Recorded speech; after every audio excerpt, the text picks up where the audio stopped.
네, 오늘은 TG가 상관이 없다면 1순위로 추천해드리고 싶은 퍼프덱스 베리에이셔널입니다.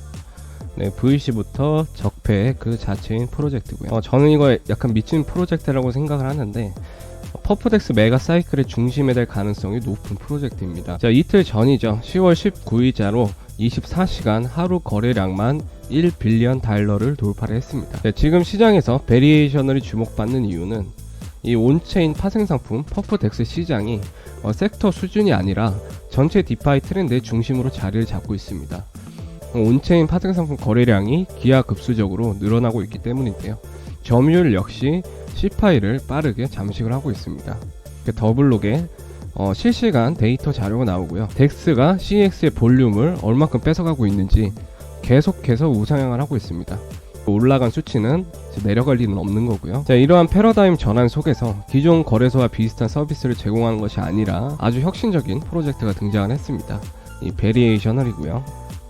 일단 수수료가 제로입니다. 라이터랑 똑같죠. 라이터가 불리시한 이유 중에 하나도 수수료 제로인데 아비트럼 기반으로 한 P2P 파생상품 거래 프로토콜입니다. 제로 수수료, 양자간, 청산 구조, 500개 이상의 거래 페어 지원, 웬만한 CX도 500개가 안 되는 경우가 많습니다.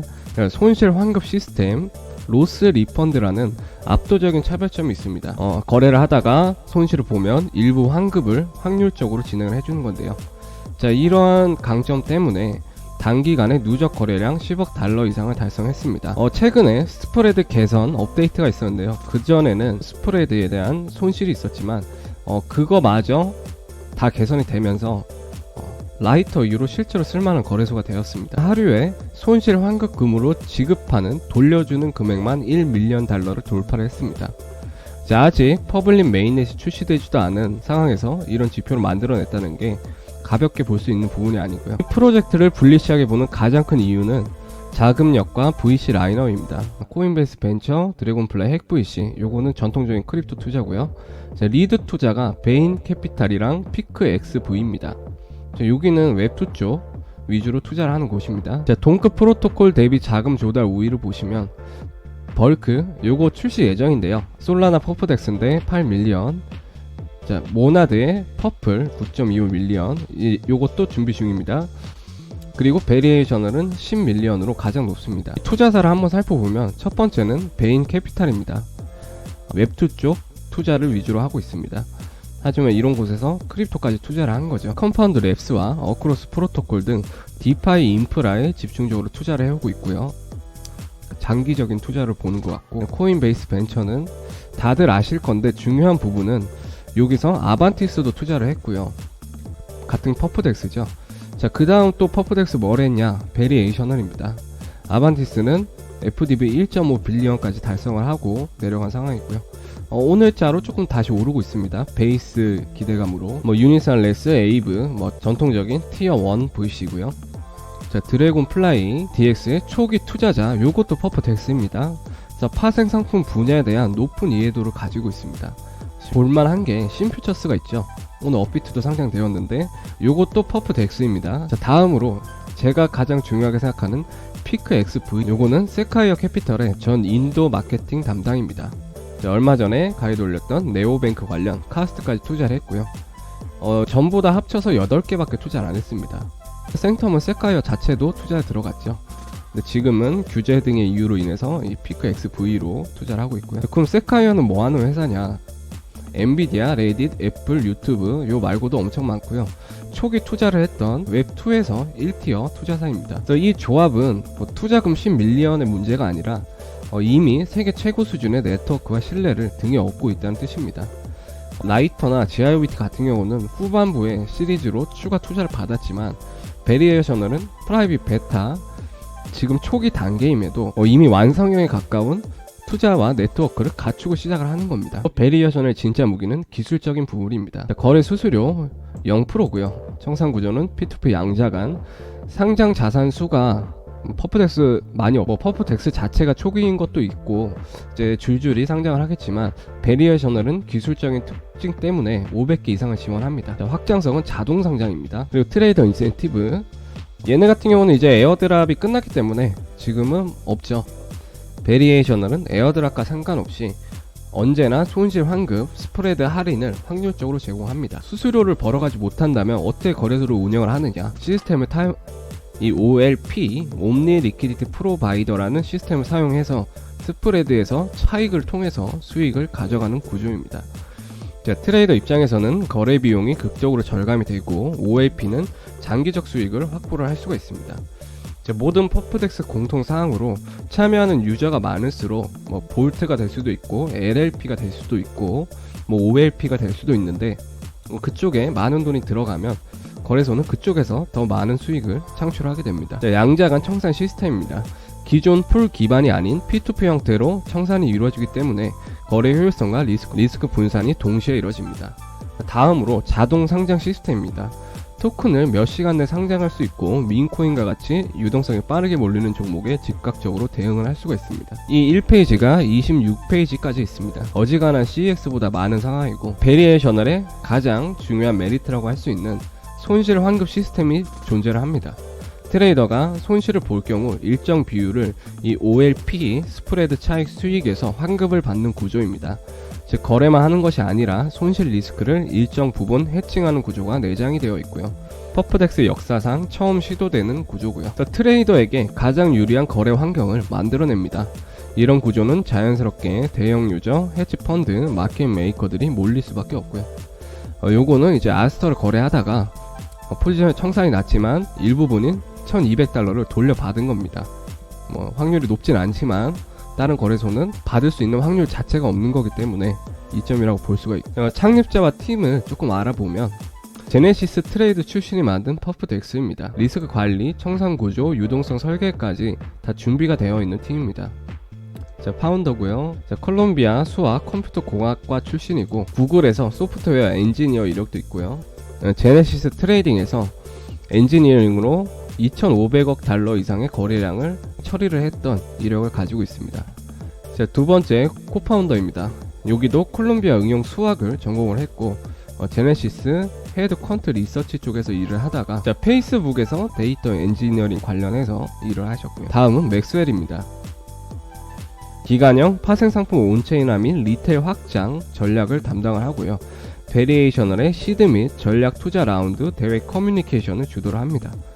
블록체인 마케팅, 커뮤니티, GTM 전문 역량을 보유를 하고 있고요. 과거 텍사스 블록체인에서도 부회장을 맡았고 마케팅 관련해서 핵심 추구이라고 보시면 될 것 같습니다. 그래서 이 분들은 크립토 개발자가 아니라 실제로 글로벌 파생상품 거래소급의 기술력을 갖추고 있는 사람들이고요. 특히 제네시스는 과거 DIDX 창립자와도 연결되는 인큐베이팅 허브로도 유명한 곳입니다.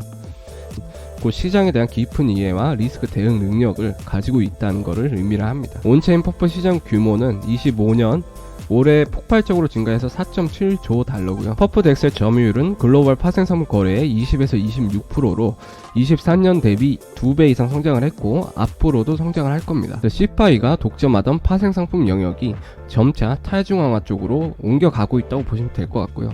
그렇다고 CX가 없어지냐? 하이브리드로 공존을 하지 않을까 싶습니다. 그래서 이 흐름 속에서 베리에이셔널은 이미 시장 초입에 뛰어든 상태고요. 로스 리펀드 손실 환급금을 제공하는 유일한 거래소입니다. 지표 같은 경우는 최근 들어서 급속도로 올라가고 있습니다. 이게 프라이빗 베타고 초대 코드가 있어야만 입장이 가능한데도 이 정도 지표가 나온다는 건 유저들의 만족도도 높고 리텐션이 상당하다는 의미고요. 자, 토큰 이코노미 에어드랍 커뮤니티 할당 50%입니다. 보통 퍼프가 20에서 30 사이인데 50%면 정말 많이 주는 겁니다. 포인트 시스템은 주간 스냅샷 기반 보상인데 지금은 시행을 하지 않고 있습니다. 하지만 배치 티어제를 운영을 하고요. 그래서 얼리 유저는 배치 유무에 따라서 포인트를 받을 걸로 예상을 할 수가 있고 지금이 진입 효율이 가장 높은 구간이고요. 토큰의 절반이 커뮤니티에 할당이 되어 있고 거래 볼륨과 포인트를 기준으로 에어드랍이 배분될 예정입니다. 자, 이런 얼리 시즌에 진입한 유저는 후발 주자 대비 최소 10배, 많게는 100배 이상의 효율이 차이가 납니다. 아무래도 파이 싸움이기 때문에 한정된 주간 포인트 풀에서 나눠 가지냐는 문제이기 때문에 어쩔 수가 없습니다. 얼리 단계에서 미리 거래량을 쌓고 이제 포인트제를 하면 얼리 보상으로 또 막 퍼줍니다. 그걸 받은 다음 사람들이 많이 안 들어와 있을 때 주간 해당된 풀은 고정이 되어 있기 때문에 거기서 최대한 파밍을 하는 게 현재까지는 최선의 전략입니다. 네, 투자 전략은 지금은 빈집 구간이고요. 예를 들어서 지금 1000불 가지고 볼륨 작업을 하시면 이제 TJ 임박해서 후반부에 2만불 가지고 볼륨 작업한 거랑 똑같은 효과입니다. 과장이 아니고 실제로 라이터나 HX는 지금 그렇습니다. 구조가. 자, 손실 환급 구조가 있기 때문에 리스크를 줄이고 파밍이 가능하고요. 다른 퍼프덱스랑 양방하시면 되겠죠. 향후 대형 C5 유저와 펀드를 유입시킬 가능성이 큽니다. 그래서 OTC 시장의 온체인화가 이 베리에이셔널의 장기적인 가치라고 보시면 될 것 같고, 하이퍼 리퀴드와 라이터의 초기와 같은 구간이라고 볼 수가 있고요. 저도 라이터 초기 구간 했었기 때문에 그 분위기를 잘 아는데 지금이랑 비슷합니다. 펀드의 투자 같은 경우도 중요한 부분이, 자, 파운더스 펀드인데요. 자, 보시면 라이터, 퍼프덱스, 폴리마켓, 예측 시장, 어반티스, 퍼프덱스, 앱스트랙트, 계정 추상화, 스타크넷이 있는데 이 스타크넷을 사용을 해서 돌아가는 퍼프덱스가 꽤 많습니다. 여기서도 패러다임과 세카이어가 있죠. 자, 그리고 오픈시가 있죠. 비트고는 또 여기서 일하시던 분이 리트레이드라는 퍼프덱스, 저번에 가이드 올렸던 거를 창업을 하셨죠. 다 연결되어 있다고 보시면 되고, 자, 파운더스 펀드, 포트폴리오, 스페이스X, 팔란티어, 요게 제일 메인이죠. 이 피터 틸이 창립을 했기 때문에 안드릴, 국방, 스트라이프, 결제, 페이스북, 에어비앤비, 스포티파이, 뉴럴링크, 오픈 AI, 누뱅크, 오클러스, 폴리마켓, 이러니까 다 폴리마켓을 유망하다고 생각을 하는 거겠죠. 팍소스 골드, 여기까지만 코인 프로젝트는 올려놨습니다. 보통 이제 에어드랍 작업 펀드레이징을 보면 거의 크립토 관련 VC들만 포함이 되어 있지만 이 퍼프덱스들은 보통 한 개 이상은 웹2 쪽 투자를 하는 더 큰 규모의 VC들이 거의 다 참여를 하고 있습니다. 월가 쪽이랑 더 연관이 깊다 이렇게 보시면 될 것 같고, 이 라이터 같은 경우도 당일 거래가 1포인트당 $90까지 올라갔는데 이 파운더스 펀드의 영향이 큰 것 같습니다. 이 포트폴리오만 보시더라도, 근데 저도 라이터를 초기에 소개를 드렸죠. 지금 1221포인트, 지금 시작하시면 좀 애매하다고 말은 하지만 최단가 부분에서 그런 거고 끝까지 할 겁니다. 지금 1221포인트면 퍼프덱스 포인트당 계산표 어제자로 불펜까지 올렸기 때문에 여기 있는 모든 프로젝트 전부 다 가이드를 했고요. 장외가가 지금 1포인트당 $90에 체결이 되고 있기 때문에 $100라고 가정을 하면 1227K 달러입니다. 하나로 치면 1.8억짜리 에어드랍 작업이 되는 거죠. 라이터 커뮤니티에서는 이 포당 가치를 200불 이상까지도 잡지만 일단 보수적으로 말씀을 드리는 겁니다. 어떻게 될지 모르니까. 이 라이터의 초기 시점을 놓치신 분들은 저는 베리에이션을 나쁘지 않다고 생각을 하고요. 작업 방법입니다. 다른 퍼프덱스와 동일하게 거래 볼륨을 최대한 쌓아주시면 되고, 현재는 프라이빗 베타라서 포인트 제도 시작을 하기 전입니다. 초대 코드로만 입장이 되고 1밀리언 이상 거래량을 발생했을 때 한 개씩 지급이 되기 때문에 구하기가 어렵고요. 저는 꾸준히 하고 있었기 때문에 100개 이상 준비를 해놨습니다. 그래서 요거 사용하시면 되고, 아비트럼 체인의 USDC를 사용을 하고요. 907개의 페어를 지원을 합니다. 이 구조 자체가 거래를 요청하면 여러가지 거래소를 싹 다 뒤져서 최적의 가격으로 매칭을 시켜주는 구조이기 때문에 이렇게 여러가지가 거래 가능합니다. 최근 상장되는 일드 베이스, 리콜 바로바로 올라옵니다. 그러니까 그날 상장된 거 바로 다음날에 볼 수가 있는 거래소입니다. 실매매 하는데도 아무 무리가 없고요. 에이프X도 거래가 가능하고 티어제를 운영을 합니다. 배지가 있고요. 우드부터 브론즈, 실버, 골드 이렇게 가는데 저는 현재 골드 단계고요. 플래티넘은 요구량이 좀 높아서 달성은 좀 어려울 것 같고, 많이 질문을 주시는 게 이 배지는 30일 단위로 초기화가 됩니다. 초기화되면 무슨 의미냐 하시겠지만 백서를 보시면 평생 보상 시스템입니다. 배지는 초기화 되더라도 그동안 이용했던 거래 볼륨은 누적돼서 기록이 되기 때문에 걱정 없이 볼륨만 꾸준히 쌓아주시면 되고요. 자, 스프레드 손실 90% 삭제에다가 제로 수수료니까 라이터만큼 완전 무료는 아니지만 비슷하게 쓸 수가 있는 거죠. 에어드랍을 하고 나면 그 다음에는 어떻게 살아남을까요? 베리에이셔널 프로를 도입을 하게 됩니다. 패러다임과 데리빗, 연간 거래량 1조 달러 이상의 시장을 OTC 파생 상품 거래 대폭 간소화로 수십억 달러 규모의 거래량을 창출하는 겁니다. 파라덱스에서 패러다임 트레이드가 RFQ 주문을 통해서 이 대리빗과 함께 최적의 가격으로 거래를 한다는 거 설명을 드렸어. Q 거래가 여기서도 나옵니다. 파라덱스가 하는 거고, 파라덱스도 제로 수수료죠. 비슷한 부분이 있고, OLP에 대한 부분 블로그를 참고를 해주시면 될 것 같고요. 25년도에 모든 섹터 다 합쳐서 퍼프덱스가 제일 에어드랍을 많이 줬습니다. 네, 왜 그런 결과가 나왔는지에 대해서 담아놨으니까 참고를 해주시면 되고, 작업하시다 궁금하신 사항은 제 텔레그램 공지방 퍼프덱스 관련 질문들 많이 해주시기 때문에 답변을 드리고 있습니다. 물어보시면 될 것 같고, 네, 오늘 알려드릴 정보는 여기까지였고요. 영상 도움되셨다면 구독, 좋아요 부탁드리도록 하겠습니다. 네, 감사합니다.